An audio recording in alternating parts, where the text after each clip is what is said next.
अब scientific notation क्या होती है, बेसिकली हमारे पास साइंस में या तो बहुत ज्यादा बड़े नंबर होते हैं या बहुत ज्यादा छोटे नंबर हो रहे होते हैं, ठीक है। उन नंबर्स को अगेन नंबर्स को स्मॉल नंबर्स में लिखने का, जिससे हम इजीली उसको याद भी कर सकें और इजीली उसको लिख भी सकें, उसे हम कहते हैं साइंटिफिक नोटेशंस। अब ये मैथमेटिक्स का भी टॉपिक है एक्सपोनेंट्स का। इसके अंदर क्या होता है, एक हमारे पास कोएफिशिएंट होता है, उसके बाद 10 टू द पावर समथिंग होता है, 10 ये बेस सबके साथ आती है, ठीक है। और उसके बाद उसके ऊपर पावर कुछ भी होता है, वो 2 हो सकता है, 3 हो सकता है, 4 हो सकता है। अब ये करना क्या है, इस बात पे आ जाते हैं हम। भाई ये नंबर है हमारे पास, इसके आगे 6 जीरो हैं, ठीक है। अब आपने जो इधर बात जहन में रखनी है वो ये बात जहन में रखनी है, हमने डेसिमल को देखना है। एक डेसिमल होता है, इधर देख लें आप, ये हो गया एक डेसिमल। अब डेसिमल से या तो हम इस डेसिमल को लेफ्ट साइड पे शिफ्ट करेंगे या हम डेसिमल को राइट साइड पे शिफ्ट करेंगे।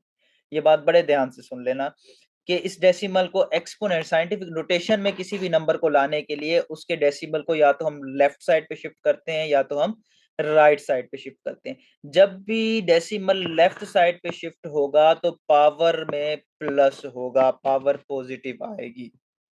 और जब भी डेसिमल राइट साइड पे शिफ्ट होगा पावर क्या आएगी, नेगेटिव आएगी। एग्जाम्पल देख लें, 500, ये लिखा है 5 ट्रिपल जीरो ट्रिपल जीरो, इसके पास कहीं बीच में डेसिमल नहीं है, तो इसका मतलब इसके एंड में, एंड पॉइंट के ऊपर इस जगह पे डेसिमल मौजूद है। अब इस डेसिमल को मैं लेफ्ट साइड पे शिफ्ट करता हूँ, 1 सिफर शिफ्ट किया, 2 3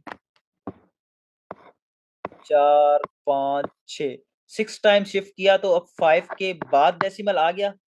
फिर हमने क्योंकि इसके डेसिमल को घुमाया तो हम एक्सपोनेंट का रूल यूज करेंगे, बेस 10 लिखेंगे। हम लिखेंगे 5 सर इंटू, का पॉइंट पॉइंट के जो होता है ना डेसिमल। जी जी बिल्कुल बिल्कुल, पॉइंट के डेसिमल चाहूंगा, ठीक है। अब वो डेसिमल जो है आपने कितने टाइम शिफ्ट किया, इधर 6 टाइम शिफ्ट किया। अब आपने एक्सपोनेंट में कैसे लिखना है, 5 से पहले पहले इधर डेसिमल आ गया था, 5 लिख दिया इंटू 10, ये आपका कांस्टेंट रहेगा, बेस रहेगी, ये हमेशा ही आप लिखेंगे। अब 10 के ऊपर पावर कितनी देनी है, जितने टाइम्स जीरो डेसिमल हमने शिफ्ट किया है, कितने टाइम्स शिफ्ट किया है, 6 टाइम्स, तो इसके ऊपर हमने पावर दे दी 6। अब ये पावर माइनस में भी हो सकती है, प्लस में भी हो सकती है। इधर हम क्या देंगे, इधर हम ये चीज देखेंगे कि भाई हमने डेसिमल को लेफ्ट साइड पे शिफ्ट किया है या हमने राइट साइड पे शिफ्ट किया है। इस कंडीशन में हमने डेसिमल को कहाँ शिफ्ट किया है, जी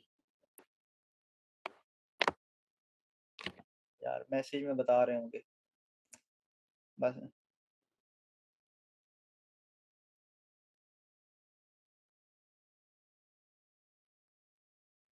इरफाना आपने पता नहीं क्या सवाल किया है, आप माइक खोल के कर देती तो मैं उस वक्त आपको बता देता। चलें, ये आप मुझसे फिर बाद में डिस्कस कर लेना, पूछ लीजिएगा क्या इशू है इसमें। अच्छा, तो अब डेसिमल हमने देखें लेफ्ट साइड पे शिफ्ट किया है, यहाँ पे डेसिमल मौजूद था,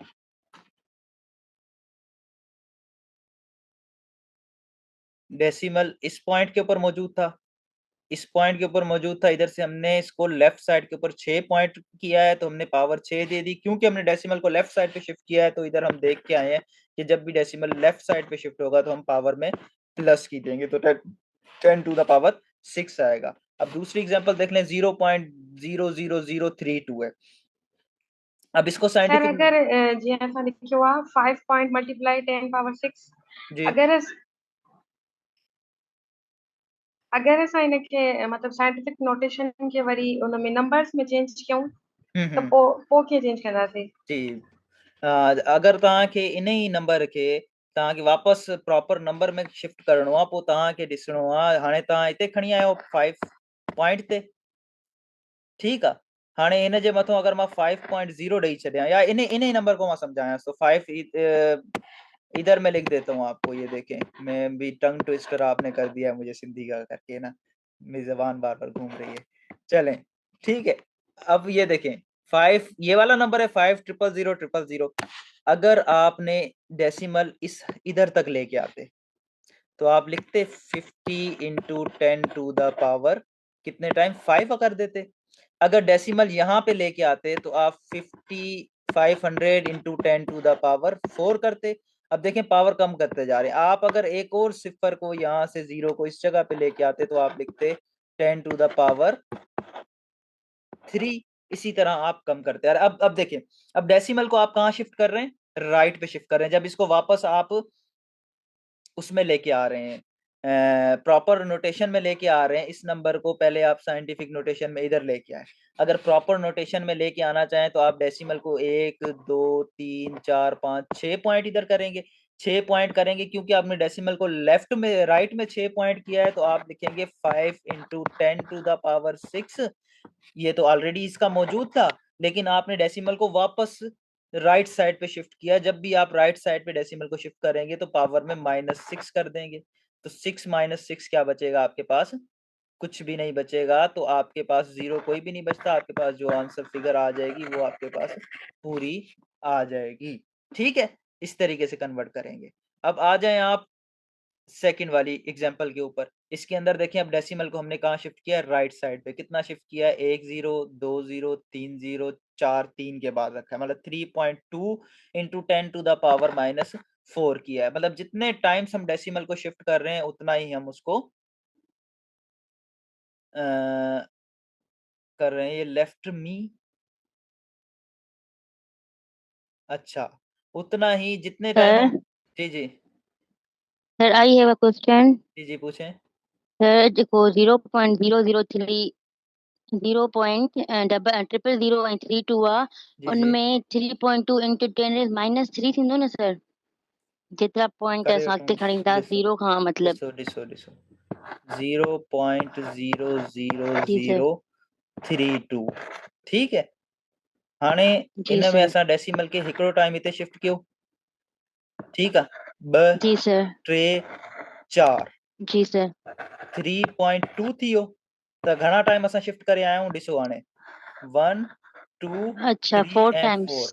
हाँ, 10⁻⁻4 इन तरीक़े सां थींदो। सर मतलब इहो शिफ्टिंग ते डिपेंड आ, बिल्कुल बिल्कुल, ज़ीरोस ते डिपेंड न आहे। न ज़ीरो ज़ीरो न, जेतिरा नंबर्स ॾिसो, हिकिड़ी एग्जांपल ॿी था खणूं, 2.3456, ठीकु आहे, हिकिड़ो नंबर आहे। हाणे हिन नंबर खे अगरि मां प्रॉपर फ्रैक्शन में लिखणु चाहियां, या हिन को मां ईअं थो कयां, हिनखे 2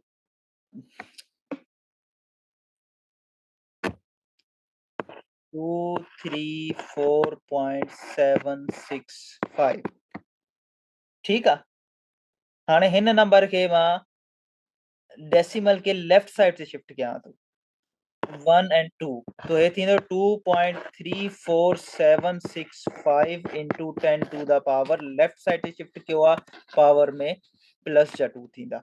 अगर इनके वापस मां हिन जाइ ते खणी ईंदुमि या वापस 5 ते खणी ईंदुमि त कीअं खणी ईंदुमि? 2 पॉइंट खां, त मैं खणी ईंदुमि 1 2 3 4 5, पोइ मां लिखंदुमि 2.34765 इंटू 10⁻, घणा पॉइंट्स वियूं असां? राइट ते 7 तो -5 ते अची वेंदो। आई ॻाल्हि समझ में? Does not matter whether it is zero और एनी नंबर, असांखे सिर्फ़ु ॾिसणो आहे त डेसिमल के असां केतिरा चक्कर राइट और लेफ्ट असां शिफ्ट कयूं था। क्लियर थी वई ॻाल्हि? ओके सर, ठीक है। उसके बाद गॉट ये, इट। हाँ, अब ये सारी बातें मैं आपको बता चुका हूँ जो इसमें इसके अंदर लिखी हुई हैं। ये सारी बातें मैं आपको उसी पेज के ऊपर समझा चुका हूँ। अब देख लें, अब क्या करना है? फॉर लार्ज नंबर्स, बड़े नंबर्स के लिए हम क्या कर रहे हैं? लेफ्ट की तरफ मूव कर रहे हैं, ठीक है। दूसरे नंबर के और इससे क्या होगा? Count how many times you move this becomes a positive power. वही बात होगी कि कितने टाइम्स आपने डेसिमल मूव किया है।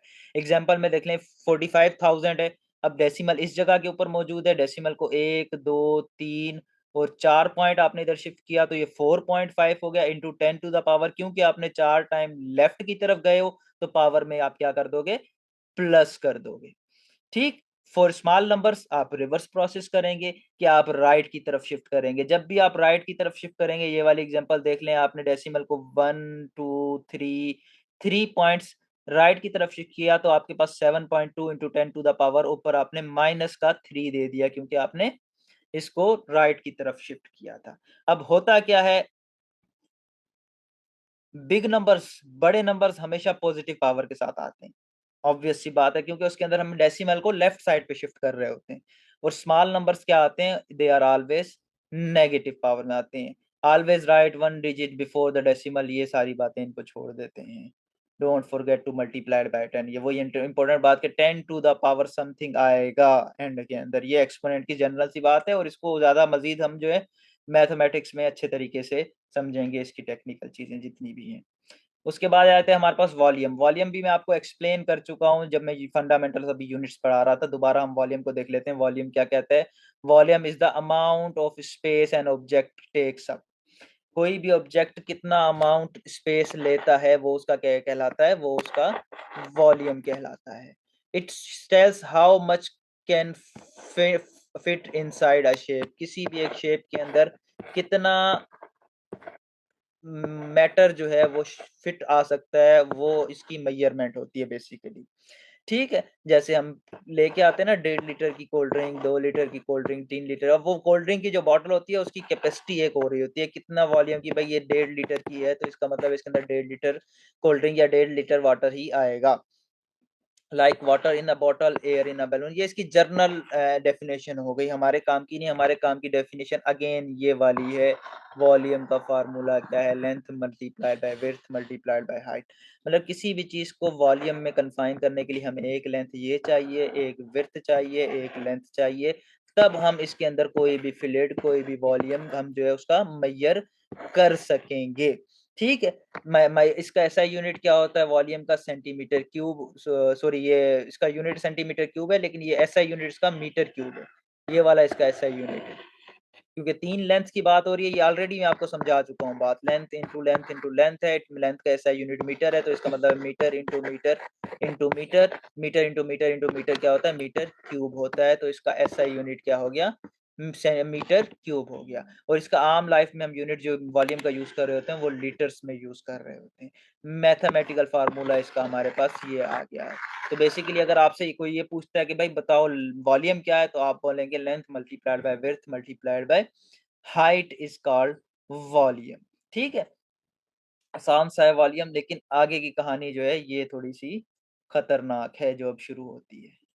वो कहानी क्या शुरू होती है कि वॉल्यूम्स हमारे पास डिफरेंट चीजों के कौन-कौन से होते हैं। ज्योमेट्रिकल शेप्स का वॉल्यूम मालूम करने का, हर ज्योमेट्रिकल शेप का वॉल्यूम मालूम करने का फार्मूला डिफरेंट है और वो फार्मूला आपको याद रखना है अगर उसके ऊपर कुछ ना कुछ आ जाता है।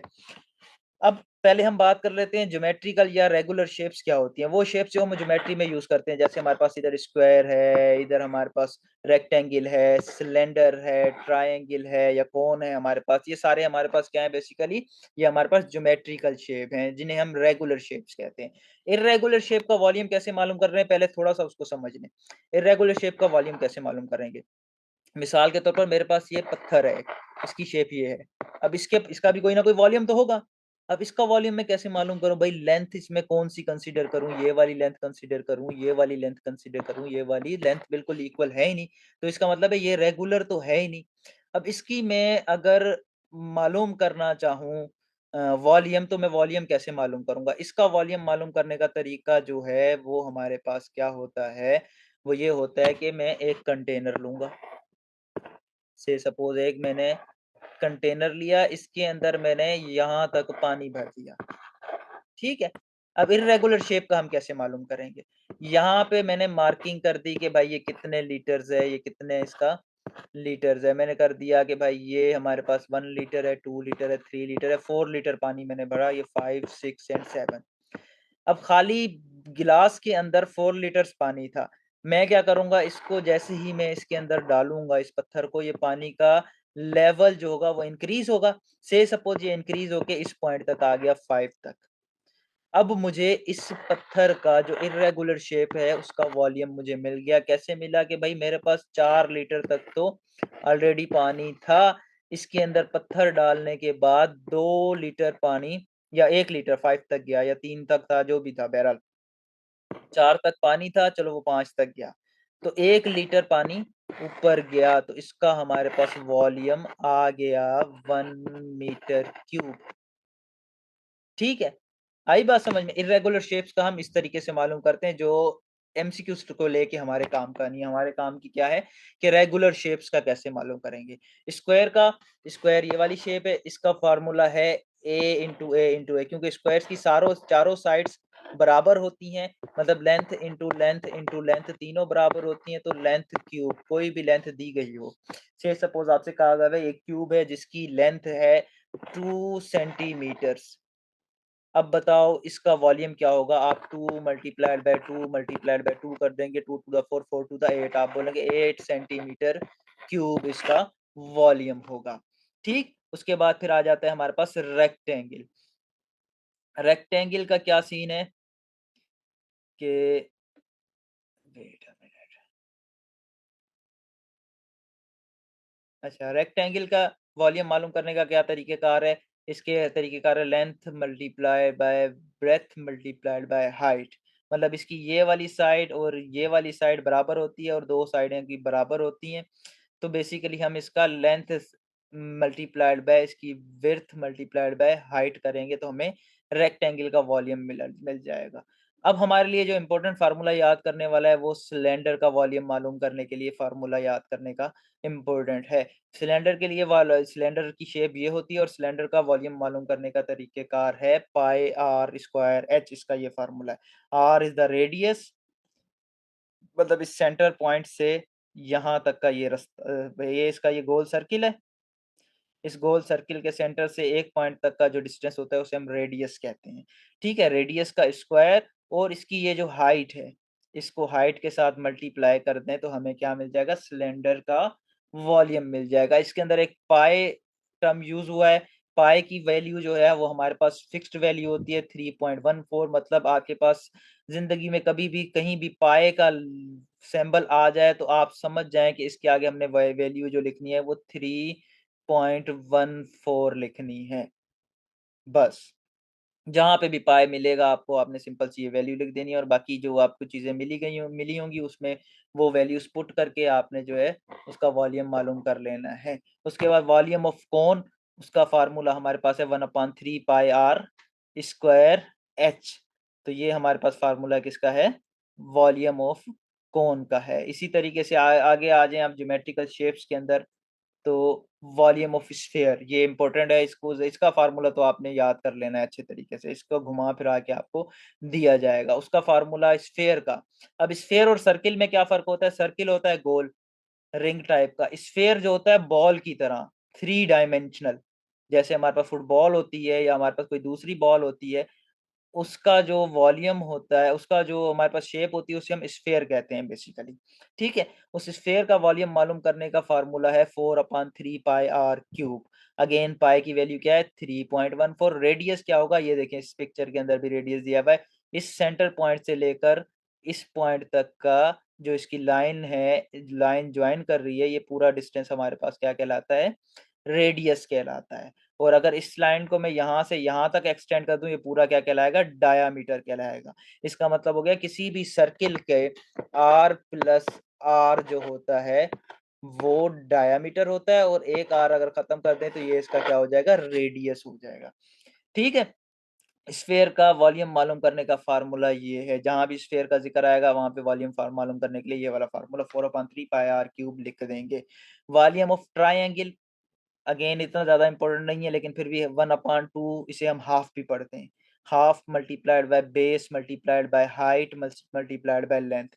अब इस ट्रायंगल की ये बेस है, ये इसकी यहाँ से यहाँ तक ये हाइट है और इसके बाद इसकी जो लेंथ है, सॉरी हाइट जो है इसकी सेंटर से सेंटर, यहाँ इस सेंटर पॉइंट से ऊपर सेंटर तक, और लेंथ इसकी ये वाली जो लाइन है, इस लाइन की लेंथ।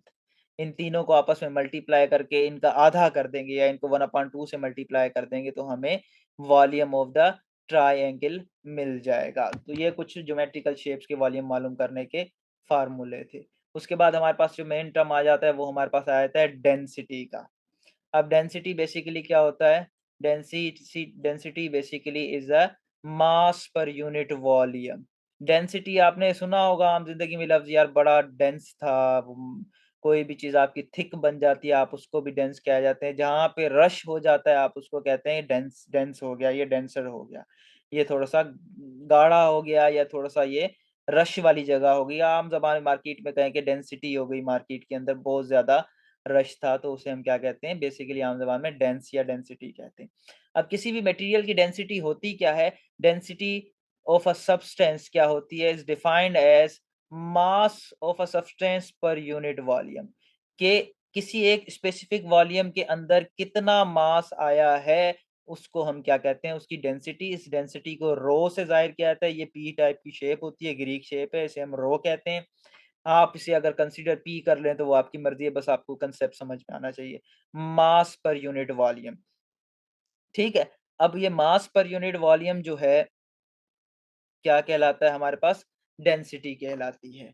अब एसआई यूनिट डेंसिटी का क्या होता है, अब देखिए आप इस एसआई यूनिट को जरा आप थोड़ा सा साइड में कर दें, आप आ जाएं इस फार्मूले की तरफ। मैं आपको बताता हूं कि हम अब फंडामेंटल क्वांटिटीज का इस्तेमाल करते हुए हमें एक फार्मूला मिल गया, इधर से हम एसआई यूनिट कैसे बनाएंगे।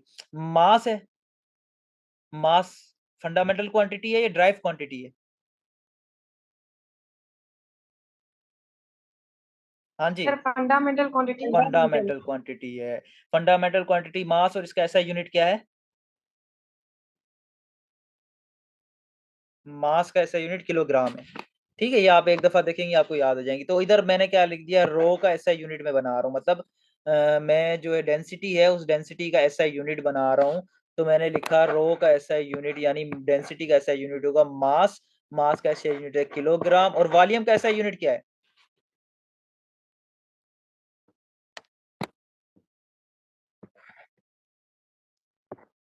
जी, वॉल्यूम का ऐसा यूनिट क्या है? सर वॉल्यूम जी का, को तहाणे बतायो, हाँ, लेंथ विड्थ। मीटर क्यूब हो गया ना।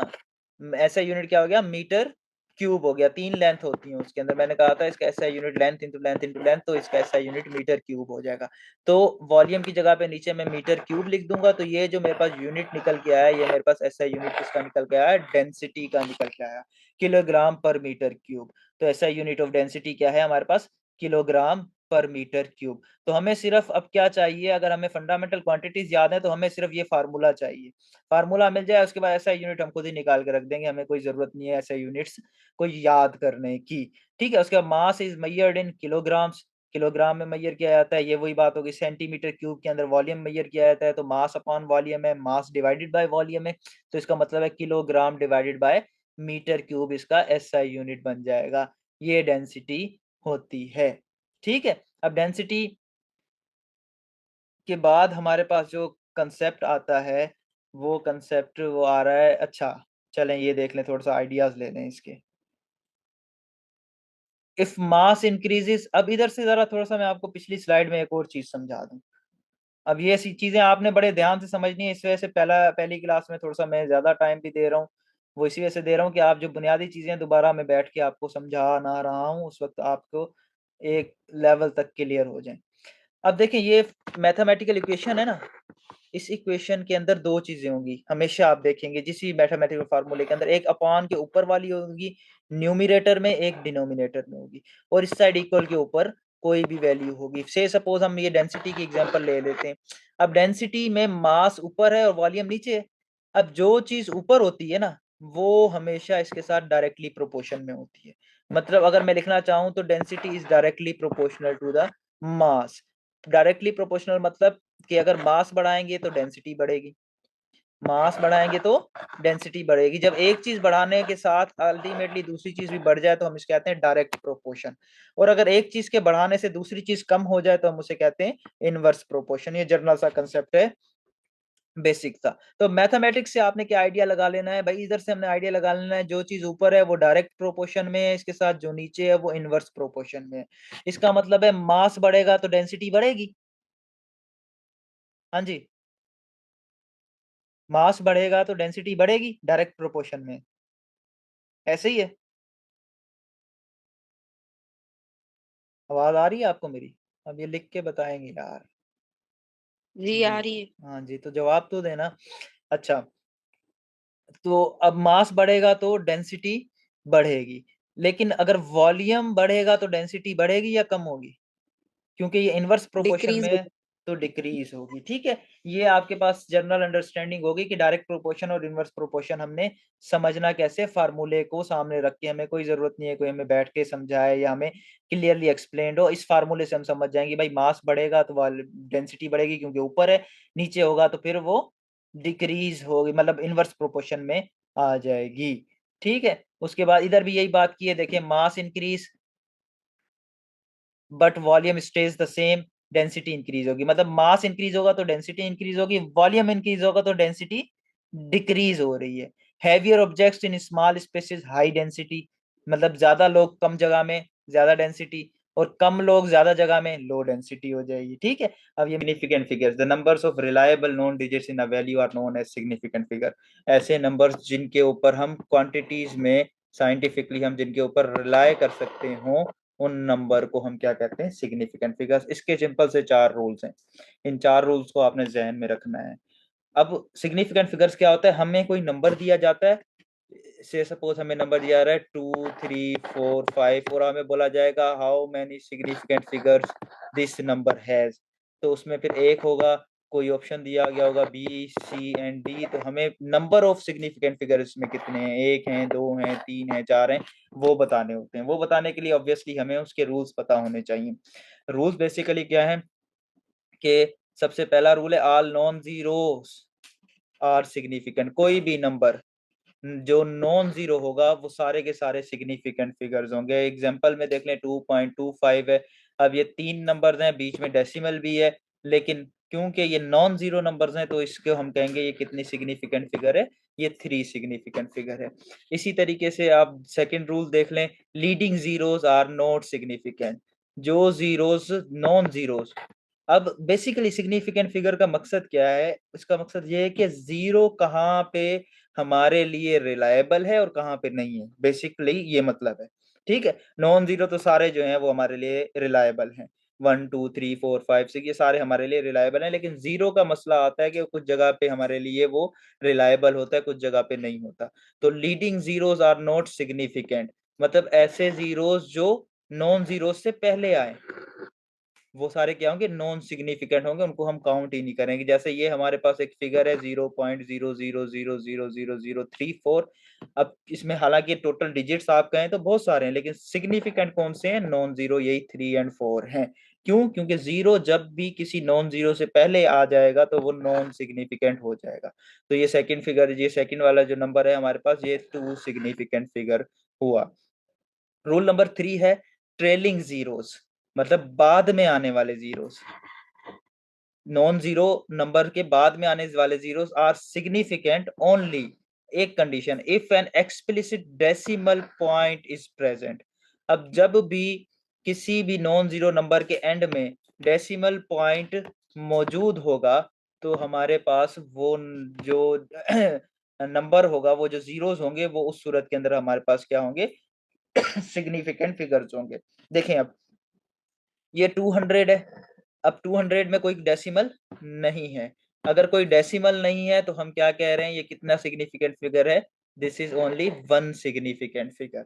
इसी तरीके से आप देख लें, यही 200 के अगर आखिर में मैं डेसिमल दे दूं, अब यूजुअली हम क्या करते हैं, अगर हम 200 लिख रहे हैं तो हम बोलते हैं जिसके आखिर में कुछ नहीं है हम इधर एक डेसिमल कंसीडर करते हैं, कि ऑब्वियसली होता है जब हम साइंटिफिक नोटेशन में शिफ्टिंग कर रहे होते हैं तो हम बोलते हैं भाई इधर एक जिसके बीच में कहीं नहीं है, इसका मतलब है उसके आखिर में नहीं है, या शुरू में नहीं है तो इट मीन्स कोई आखिर में लिखा हो ना लिखा हो हम उसको डेसिमल कंसीडर करते हैं। बट सिग्निफिकेंट फिगर देखते वक्त ऐसा नहीं होता, उसके अंदर अगर डेसिमल आपने देना है तो आपने उसको मेंशन करना है कि ये डेसिमल है।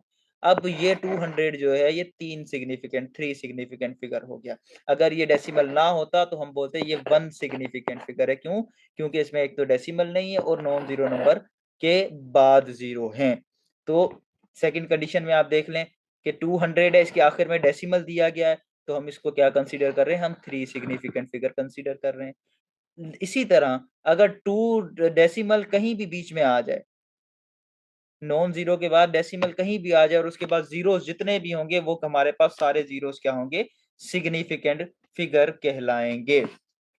Last rule, trapped zeros are significant, किसी भी दो नॉन जीरो नंबर्स के दरमियान जीरोस आ जाएं तो वो जीरो हमारे पास सिग्निफिकेंट होते हैं। से फॉर एग्जांपल देखें, अगर हम इस 5 तक का नंबर लें 0.005, तो अगर मैं आपसे पूछूं कितने सिग्निफिकेंट फिगर है, आप कितनी सिग्निफिकेंट फिगर बताएंगे, 5 तक। मैं इधर नंबर लिख देता हूँ, ये 0.005 कितनी सिग्निफिकेंट फिगर है, जी बोलें। तो बस 3 ना ना ना ना ना ना 3 नहीं होगी ना, 1 ऊपर एग्जैक्टली 1 होगी। क्यों? क्योंकि हम पढ़ के आए हैं कि trailing zeros sorry leading zeros are not significant. Rule number 2 देखें, leading zeros are non significant. तो यहां तक अगर हमारी बात आ रही थी तो हम बोल रहे थे इसमें 1 सिग्निफिकेंट है। अब मैं क्या कर रहा हूं, इस 5 के आगे 0 0 9 दे दिया। अब यहां तक तो ये तो नॉन सिग्निफिकेंट फिगर्स हैं, ये वाले 3 जीरो जो हैं ये नॉन सिग्निफिकेंट फिगर है, 5 सिग्निफिकेंट नॉन जीरो नंबर है। अब नॉन जीरो नंबर्स के दरमियान में जीरोस आ गए तो वो भी क्या बन गए, सिग्निफिकेंट फिगर बन गए। तो रूल नंबर 4 है ट्रैप्ड जीरोस आर सिग्निफिकेंट। 0.00509 एक नंबर है, उसके अंदर जीरो, ये वाला जीरो जो है ये 9 और 5 के दरमियान में ट्रैप्ड है, तो हम इसको as a significant figure consider करेंगे। तो ये हमारे पास 3 सिग्निफिकेंट फिगर हो गई। इसी तरीके से 2045 है, 2045 में नॉन जीरो के दरमियान में ट्रैप हो गया है जीरो। जब भी दो नॉन जीरो नंबर्स के दरमियान में जीरो आएगा तो वो अल्टीमेटली सिग्निफिकेंट फिगर बन जाएगा। तो ये बेसिकली हमारे पास 4 रूल्स हैं सिग्निफिकेंट फिगर्स सर के। 2 वाला समझ ना आयो, लीडिंग जीरोस। लीडिंग जीरो मैं समझा देता हूँ आपको। लीडिंग जीरो से मुराद है कि जब भी किसी भी नॉन जीरो नंबर से पहले जीरोस आ जाएंगे तो वो नॉन सिग्निफिकेंट फिगर होंगे, उन्हें हम काउंट नहीं करेंगे। मैं दूसरी एग्जांपल आपको दे देता हूँ। अगर मैं लिखूं इधर 00034, ठीक है। अब ये नॉन जीरो से पहले जीरो आगे डेसिमल कहीं भी नहीं है, डेसिमल कहीं भी नहीं है, ठीक है। तो ये कितने सिग्निफिकेंट फिगर होंगे, ये ओनली 2 सिग्निफिकेंट फिगर होंगे, क्योंकि इन दो नंबर्स को लीड कर रहा है 0 0, लीडिंग जीरोस हैं, that's why they are non significant figure. अब एक और मेरे जहन में बात आ गई, आप जरा मुझे ये नंबर बताएं कि मैं एक नंबर लिख रहा हूँ 00034.5, ये कितने सिग्निफिकेंट फिगर होगा? अब तीनों चारों रूल्स देख 3 लें, तीनों चारों रूल्स पे नजर घुमा लें, उसके बाद मुझे बताएं। रूल नंबर 2 और रूल नंबर 3, आपको क्लैरिटी हो जाएगी इस 3 एग्जांपल से। सिग्निफिकेंट। 3 सिग्निफिकेंट फिगर है, अच्छा बिल्कुल सही है, 3 सिग्निफिकेंट फिगर है। अब डेसिमल, मैंने इसमें क्या बात हुई थी रूल नंबर 3 के अंदर कि भाई जीरो जो आखिर में आएगा, ट्रेलिंग जीरोज हैं, उनके बाद अगर डेसिमल आ जाएगा तो वो सारे जीरो सिग्निफिकेंट फिगर बन जाएंगे। अब इधर डेसिमल तो आ गया लेकिन जीरोज आर नॉट ट्रेलिंग। अगर मैं इसके 5 के बाद जीरो दे दूं तो फिर आप कितनी सिग्निफिकेंट फिगर बताएंगे मुझे? 34.500, ये कितनी सिग्निफिकेंट फिगर हो गई? अब 5 5 5 सिग्निफिकेंट फिगर हो गई। क्लियर हो गया? ठीक है। सर। हाँ, बस ये इसी जी तरह से सर। कंसेप्ट इसको क्लियर रखना है, इस मामले में कंफ्यूजन कोई नहीं होना चाहिए।